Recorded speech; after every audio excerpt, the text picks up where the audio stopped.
Сашо Рабанов на връх Десилица. Много е доволен и уморен. и уморен.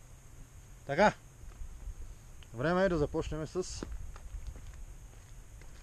гледката към Рила. Ето го перлешкият циркус. Перлеж. Натам се виждат много села и градове, както и цяла Рила. Даже и Маловица се вижда.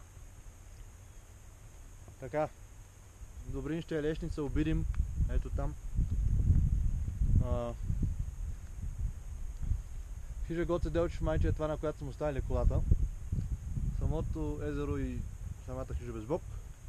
И време е към същинската част. Връх Безбог изглежда много по-внушително от тук. Както и Великия връх. Голяма стража. Виждате каква урва. Ето. С плешивото езеро и връх Полежан. Отзад вляво Ченгелчал вижда се и кулата на Орелек.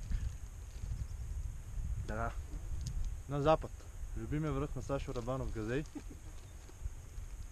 И превала между Каймакчал, ето този връх, на който бяхме преди малко, и Десилица, на който сме в момента. Тодорин връх се вижда, както и Вихрем. Кутело, 1-2, Бански суходол се вижда, Котишкия чал. Даже отзад над Дуниното куче се вижда Долто връх и това е. Приключваме сега панорамата. Ето така още един път завъртам.